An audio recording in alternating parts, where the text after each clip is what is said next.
Amarri har'a Jawaaris itti mamarrachaa jiru. Amarri sun Saggaayis, Jawaaris, Abiyyinis, Lammaanis hundinuu diin Itoophiyaati. Aboo diinummaan kun naa ta'e inuman jigsa biyya dhugaan isinitti hima. Ani bijiru kanarraa taa'uuf hin deemu biyya Haacaaluu nyaatee Jawaartu na hafe jette gaafa isin fudhadhe ani jira. Haacaaluu nyaatee Jawaartu na hafe. Haacaaluu maal jechaa ture? Aduwaan keenya Oromoon biyya jaaraa malee Oromoon biyya diigaa reeti. Namni kun nama hin beekneef maqaan isaa Dr Abiy jedhama. Barsiisaa yuunivarsiitii ture. Yeroo dheeraaf nama Oromoon yeroo ammaa kana siyaasaa keessaa nan qaba jettee yaaddu keessaa nama tokko jechuudha. Har'a Itoophiyaa dhukkee irraa kaase maal jedheen waa'ee Lammaa, waa'ee Jawaar, waa'ee Haacaaluu akkasumallee waa'ee muummicha ministeeraatii fi akkasumallee siyaasaa Itoophiyaa tanaan maal jedhee moggaase mee hangam takka Itoophiyaa irraa abdii qaba kan jedhullee viidiyoo asirratti kuush miidiyaa irratti inni geggeesse kana maal akka ta'e mee isin biraan hin gaa. Kana qofaa miti har'a oduu gaddallee qabna daawwattootaaf kabajamtoota Oromaan. Oduun gaddaa Yaman keessatti namoota baay'eetu doonii irratti dhume jechuudha. Lammii Itoophiyaa kan taate dooniin Jabuutii irra nama 35 fe'attee gara Yaman imalaa osoo jirtu namoota 20 lubbuun isaa battalumatti darbite. Namoota 10 immoo achi buuteen isaa hin dhabame. Namni 11 dhiira, namni 9 dubartoota. Kanallee isin biraan hin gaa gadda hedduu onnee namaa cabsu jechuudha. Kanallee isin biraan hin gaa daawwattootaaf kabajamtoota keenya akkam jirtu? Baga irra deebiin gara chaanaala Oromaan dhuftan namoonni haaraa taatan subscribe godha. Viidiyoon kunilleen akka namoota baay'ee bira ga'uuf like, share, subscribe gochuu hin dagatina. Chaanaalallee daawwattoota keenya kabajamoo jalqaba irratti daawwattoota keenya waa'ee gaddaa kanaan haa eegallu jechuudha. Akkuma beekamu ijoolleen keenya biyyarraa kaatee jechuudha. Lammiin Itoophiyaa keessa jirtu hundumtuu sabaaf sablammoota garuu ijoollee Oromooti kan karaa kanatti dhumaa jirtu jechuudha. Sabni biraa akka saba keenyatti miti waraqaa eeyyamalleetiin biyya biraa imaluu danda'a waan ta'eef jechuudha.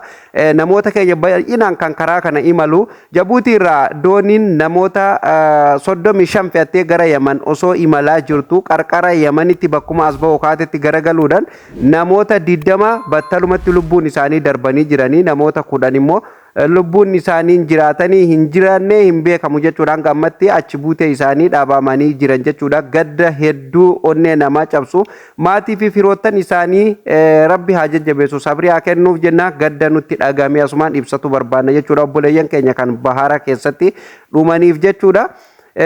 Ijoollee kanarraa namoonni 11 dhiiraadha. Namoonni 9 immoo dubartoota jechuudha. Dhugaa hedduu namatti dhagama. Rabbi lubbuu isaanii gaa warra jannataa godhu silaa wanni godhamu hin jiru jechuudha. Lubbuun isaanii darbite deebii hin qabdu jechuudha. Asirratti dhaamsi tokko kan hanqabu ijoolleen keenya kan biyyarraa gara biyya ambaa deemuu barbaadan please yoo isinii danda'ame yeroo ammaa kana gara hundaan waraqaan eeyyamaa banaadha, viizaan banaadha gara hundaan. Saawud Arabiyaa yoo barbaadanillee, Dubaayiin akkasumallee Katariillee yoo barbaadan biyyoota hundarraa jechuudha eeyyamaan deemuu ni dandeessan. Bilaasha lubbuu keessanitti hin taphatina jechuudha. Kanatti aansee waa'ee Dr Abiy viidiyoo isaa akkuma mata duree irratti isin dhaggeeffachisee ture jechuudha daawwattoota keenya. Ajaa'iba! Akkuma beekamu Dr Abiy nama cimaa fi akkasumallee nama siyaasaa kana keessatti illee shoora guddaa taphatee fi barsiisaa yuunivarsiitii nama tureedha jechuudha. Dr Abiy namoota hin beekneef hedduu namoonni beektan jedhee yaada. Namni wallaalee hin jiru baay'ee namni kun nama yeroo dheeraaf miidiyaa kanarrallee turee jiru jechuudha. Viidiyoo tokko kuush miidiyaa irratti inni gadhiise tokkotu jira jechuudha. Yoo argitanii jiraatan akkuma amma iskiriina irratti argaa jirtanii fi fuuldura viidiyootti illee reefu tana beeksisa isiniif godhe sagaleen isin dhaggeessisan jechuudha daawwattoota kiyya. Biyya Haacaaluu hundeessaa nyaattee galaafattee Jawaar Maammaddu naa hafee jettu empaayeretti Itoophiyaa ani guyyaa saniin gara irraa kutadhe je baqa guutummaan guututu biyya tanaa jigsuman qabaa inuman jigsuu qaba jeete murteeffadhee je. Amarri har'a Jawaaris itti mamarrachaa jiru. Amarri suni Saggaayis, Jawaaris, Abiyyinis, Lammaanis hundinuu diin Itoophiyaati. Aboo diinummaan kun naa ta'e inuman jigsa biyya sana. Haacaaluu nyaatee Jawaartu naa hafe. dhugumaan jissuu ni danda'a. Itoophiyaa dhugumatti diiguu ni danda'a. Mee biigaa saba Oromoo ijaaranii saba Oromoo tarsiimoon akka kana dura xiinxalaan siyaasaa Jawaar Siraaj Mohammad ummata of jala hiriirsee sirnitti wayyaanee garagalchisan yoo akkasitti ta'e meebii yoo ta'e hin beeku sunumtuu ni jabaatte amma akka gaafsaniitii miti jechuudha. Maaliif gaafa sanii sabaaf sablammilleen irratti nu gargaarte Oromolleen tokkummaan kaabaa kibbaan bahaa fi dhihaan ol ka'ee tokko tahee giddugala jedhin tokko tahee ol ka'ee mormatee tokkummaan wayyaanee kuffise. Wayyaaneen gaafa sanillee magaaluma gurguddoo malee baadiyyaa keessa hin jirtu. Baadiyyaa keessa illee nama hin qabdu. Namni isiin qabdulleen hundinuu harkaa garagale jechuudha. Si galee har'a immoo biyya kana jaalannus jibbinus hujii isaa jibbinus namni biyya kana harkaa qabu nama Oromooti. Kana biraan deebii warri jala jirulleen akka durii miti parsantaan tokko hangi tokko mootummaa kanaan hoggana mootummaa jala jiraat akkasumallee hawaasni baadiyyaa keessaa abbootii amantaa hin jenne mootummaa kana jalatti dirqama bulanii dirqamaan achittuu jaalatanii jala bulaa jiran jechuudha. Si galee kanaaf har'a osoo qabsoo akka kaleessanillee xiinxalaan siyaasaa Jawaar Mohammadiyyuu itti ol ka'ee sabni Oromoo hundumtuu akka waan jala hiriiru natti hin fakkaatu an dhugaa dubbatuuf jechuun gizeen kana jedhu Jawaar qeeqee osoo hin taane qabsoo Jawaar geggeessaa jiru sirrii miti jechuu kiyyaa miti. Si galee waa'ee kaleessa Dr Tsaggaayee Araarsaa dubbate irratti impaayeretti tana inuman jigsa biyya tana inuman jigsa jeetiin bakka murteeffadhe akka jedhu sanitti murteeffatuu danda'a dhugaadha murteeffatuu danda'a garuu wanni hundinuu akkaataa qaba.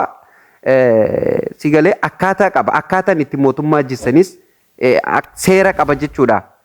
Si galee amma bar akka artisti Kadiir Martuu dhiyoon tana viidiyoo tokko irratti dubbate addunyaan kan ittiin beektu biyya Itoophiyaa Dr Abiy Ahmedtu geggeessatti beekan jechuudha. Si galee addunyaan saniin beekti diinillee saniin nu beeka amma waan biraa dhiisaati jaruma ollaa kennaa kanaaf yoo fudhanne Abiyyis Lammaas Jawaaris Marroos hundaayyuu bakka tokkotti cafallaqanii arrabaanis miidiyaa fi lafarratti illee itti duulamaa jira. Garuu keenya immoo wal nyaata jechuudha.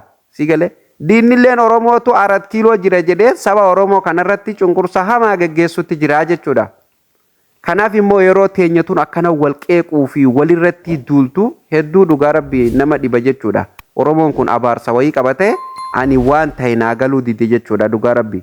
Kanaaf ummanni akka kaleessanitti hiriiree mootummaa kana kuffifna jedhee yoo deema ta'e wareegama hammana hin jedhamne wareegama kan dur takka Oromoon kaffalee hin beekne Oromoo kaffalchiisuuf ta'an paartileen siyaasaa tun maal naan jedha yoo qabsoon tun akkuma afaaniin jedhan kanaan kaatee itti fufte wareegama hammana hin jedhamne lakkoofsa hin qabne ummata Oromoo mudatuuf ta'a jechuudha. Maal naan jedha viidiyoo kana seenaaf lafa kaaya guyyaa tokko itti fayyadamna. Si galee amma asirratti inni maal jedhee impaayerettiin kufuuf deemti.